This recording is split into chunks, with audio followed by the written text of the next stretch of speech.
우리 함께 사도신경으로 우리의 신앙을 고백하겠습니다. 나는 전능하신 아버지 하나님 천지의 창조주를 믿습니다.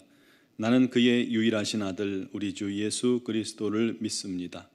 그는 성령으로 잉태되어 동정녀 마리아에게서 나시고 본디오 빌라도에게 고난을 받아 십자가에 못 박혀 죽으시고 장사된 지 사흘 만에 죽은 자 가운데서 다시 살아나셨으며 하늘에 오르시어 전능하신 아버지 하나님 우편에 앉아 계시다가 거기로부터 살아있는 자와 죽은 자를 심판하러 오십니다.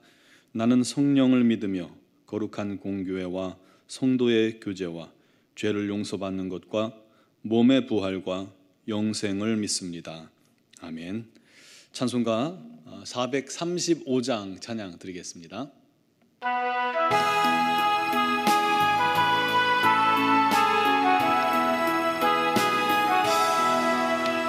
나의 영원하신 기여 생명보다 귀하다. 나의 갈 길 다가도록 나와 동행하소서. 주께로 가까이 주께로 가오니 나의 갈 길 다가도록 나와 동행하소서. 세상 복이 아니람과 모든 명예 버리고 험한 길을 가는 동안 나와 동행하소서. 주께로 가까이 주께로 가오니 나의 갈 길 다가도록 나와 동행하소서. 어두운 골짝 지나가며 험한 바다 건너서 천국 문에 이르도록 나와 동행하소서. 주께로 가까이 주께로 가오니 나의 갈 길 다가도록 나와 동행하소서.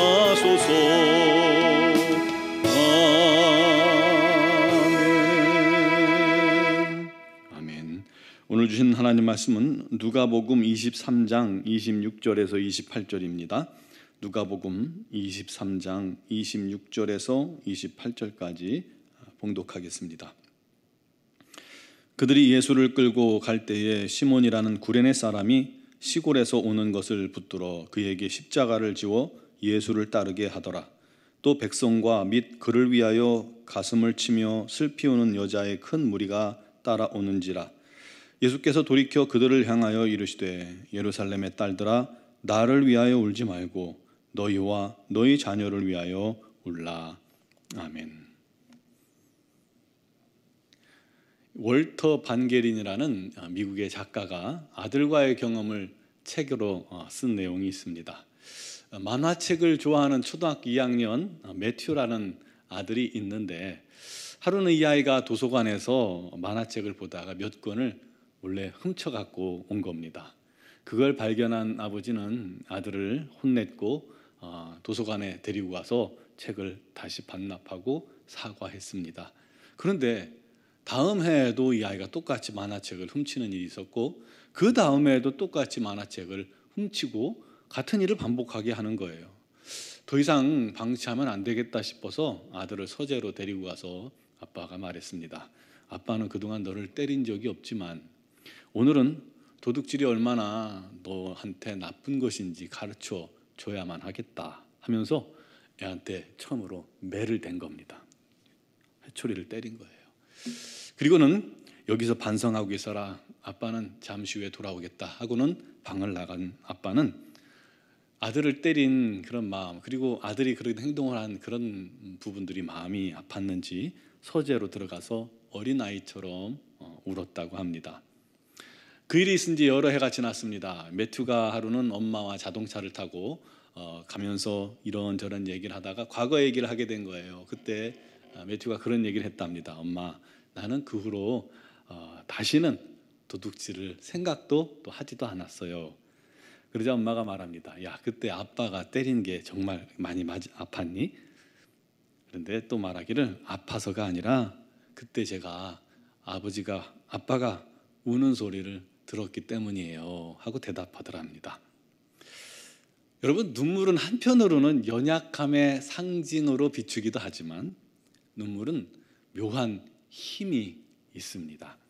한때 남자들에게 눈물은, 우리 한국의 남자들에게 눈물은 부끄러운 거였죠. 남자들은 태어나서 눈물을 3번 흘린다고 하죠. 태어났을 때 한 번, 그리고 부모님 돌아가셨을 때 한 번, 또 한 번은 나라가 망했을 때 한 번. 거의 강요죠. 남자애가 잘 울기라도 하면 얘야 고추 떨어진다 라고 놀리기도 하고, 아이고 창피해, 남자는 우는 거 아니야 하고 그렇게 말들 들어보셨고 또 해보신 적도 있을 겁니다. 반면 여자들의 눈물에는 사람들이 좀 관대합니다. 여자들이 잘 울죠.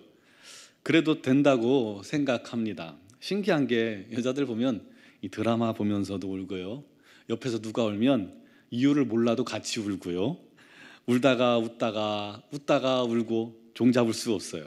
그렇게 하면 어디에 털 난다는데 그렇게 종잡을 수 없을 때도 있습니다. 찬양할 때도 보면 찬양하면서 우는 분들은 대부분이 여자가 많아요. 말씀 듣다가도 여자 성도들이 잘 울어요. 그런데 여러분, 눈물은 큰 힘이 있습니다.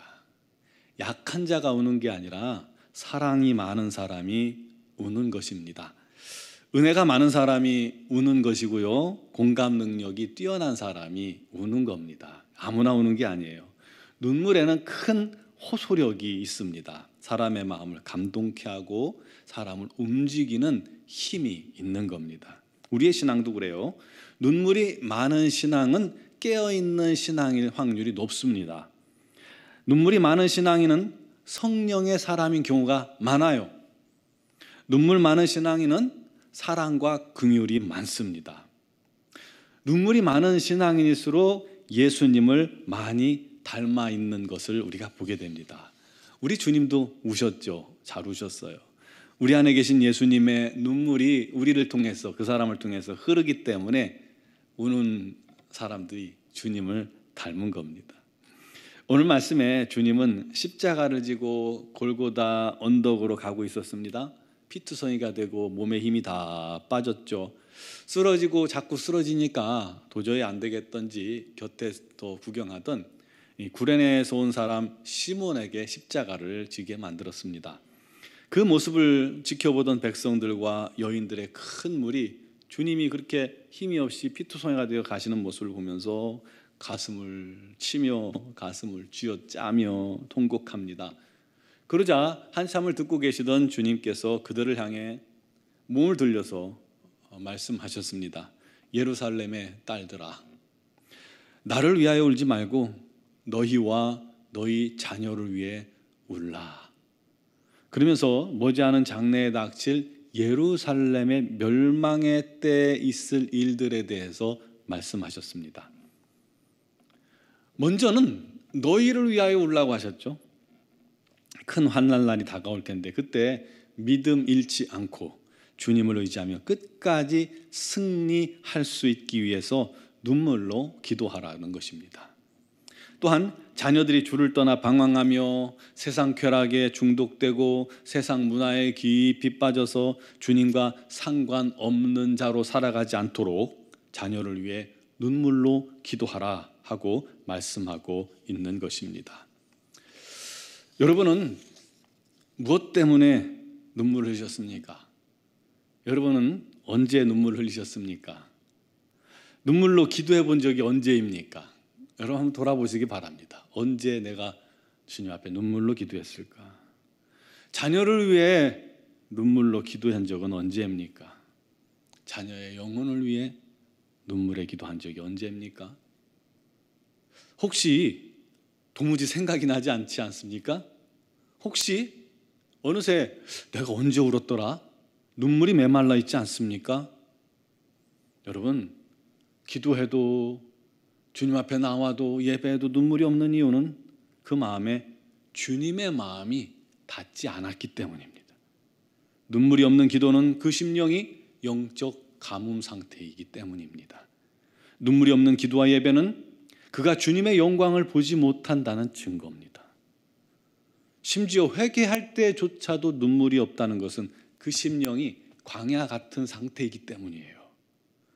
여러분, 눈물 없는 교회는 장래가 없습니다. 희망이 없어요. 주님 말씀합니다. 너희와 너희 자녀를 위해 울라. 여러분, 우리가 눈물을 회복해야 할 때입니다. 우리의 자녀들을 보며, 이 세상 돌아가는 걸 보며, 이 나라 민족 돌아가는 걸 보며 정말 눈물로 기도할 때입니다. 그때 소망이 있고 회복이 있고 진정한 회개가 있는 것입니다. 눈물의 기도는 기적을 불러옵니다. 병든 자가 치유됩니다. 문제가 해결됩니다. 우리 하나님은 자녀들의 눈물에 약하신 분이기 때문입니다. 눈물이 메마른 심령들은 주님께 기도하시기 바랍니다. 주여, 주님의 마음을 내게 부어 주시옵소서. 주여, 돌 같은 내 마음 녹여 주시옵소서. 메마른 심령에 성령의 은혜를 부으사 주님의 놀라운 은혜에 감사하며 감격하며 눈물로 기도할 수 있게 하여 주옵소서. 오늘도 여러분의 영혼을 위해, 여러분의 삶을 위해, 그리고 자녀의 영혼을 위해, 자녀들의 장래를 위해 기도하는 저와 여러분들이 되시기를 주님의 이름으로 축원합니다. 기도드리겠습니다. 사랑하시는 아버지, 우리가 언제 눈물로 기도했는지조차 잊어버리고 있지는 않습니까? 우리의 심령이 메말라 있지는 않습니까? 우리 마음이 주님의 마음과 너무 멀리 떨어져 있어 여전히 은혜 없는 신앙생활하고 있지는 않습니까? 은혜가 없으므로 눈물도 없는 신앙생활하고 있지 않습니까? 성령 충만하지 않는 신앙생활하고 있지 않습니까? 그러고도 아무것도 느끼지 못하고 어느새 형식적인 종교인으로 살아가고 있지는 않습니까? 하나님, 원하옵나니 주님의 거룩하신 은혜가 그리고 주님의 거룩하신 성령의 놀라운 능력이 사랑하시는 자녀들 위해 임하게 하여 주시옵소서. 우리 안에 주님을 향한 뜨거운 사랑이 다시금 솟아오르게 하여 주옵소서. 우리 안에 자녀를 향한 긍휼의 마음이 솟아오르게 하여 주옵소서. 우리 안에 주님을 향한 감사가 넘치게 하여 주옵소서. 우리 안에 자녀들의 영혼을 볼 수 있는 영안이 열려지게 하여 주시옵소서. 아버지 하나님, 우리 안에 우리 지체들을 위해 눈물로 기도할 수 있는 마음도 허락하여 주시옵소서. 아버지 하나님, 우리 심령을 돌아보아 우리가 주님 앞에 온전치 못하다면 눈물로 주님 앞에 기도함으로 회복되는 은혜가 있게 하여 주시옵소서. 우리 노원중앙교회가 아버지 여러 가지 사정과 형편을 가진 성도들이 함께 모여 눈물로 기도할 때에 병든 자들이 치유되고 기적이 나타나며 놀라운 은혜가 나타나며 성도들이 사랑 안에서 하나가 될 줄 믿습니다. 우리 하나님께서 이곳에 우리 하나님의 놀라운 은혜를 부어주실 줄 믿습니다. 이런 놀라운 성령의 은혜가 있게 하여 주시옵소서. 눈물이 마를 날 없는 그런 기도자가 되게 하여 주시옵소서. 우리 하나님께 영광 돌리며 감사하는 거룩한 교회 되게 하여 주옵소서. 이제 수능을 마친 우리 자녀들을 주님께서 붙들어 주시고 우리 자녀들이 이제 입시의 모든 과정에 우리 하나님 동행하시고 함께 하시고 지혜로 선택하게 하시고 아버지 하나님 모든 결과를 주님께 맡기며 결코 낙심하지 않게 하시고 범사에 감사하게 하시고 오직 우리 자녀들이 뜨겁게 주님을 사랑하는 자녀들로 일평생 주님과 동행하는 자녀들로 붙들어 주시옵소서. 육신의 질고로 고통당하는 눈물로 기도하는 우리 지체들을 우리 하나님 치유하여 주시옵소서. 아버지 하나님 각종 질병을 가지고 주님 앞에 간구할 때 우리 하나님의 기적이 임하게 하여 주시옵고 특별히 고순석 안수 집사님에게 우리 하나님의 치유가 넘치게 하여 주시옵고 새 힘을 주시고 능력을 주시고 그 몸에는 모든 악한 질병들이 떠나가게 하여 주시옵소서. 하나님이여 미얀마연권 한인중앙교회를 기억하시고 우리 김은경 범한균 선교사님, 이선희 양우순 선교사님 주님께서 붙들어 주시고 그곳에도 코로나19가 창일하게 다시 확산되고 있사오니 건강하게 사역하실 수 있도록 은혜를 더하여 주시옵소서. 아버지 온 땅의 선교사님들에게 우리 하나님 세임 주시고 은혜 주시고 능력 더하여 주시옵소서. 오늘도 믿음으로 기도하는 사랑하는 모든 성도들의 기도에 주님께서 응답하실 줄 믿사오며 예수 그리스도의 이름으로 기도드리옵나이다. 아멘.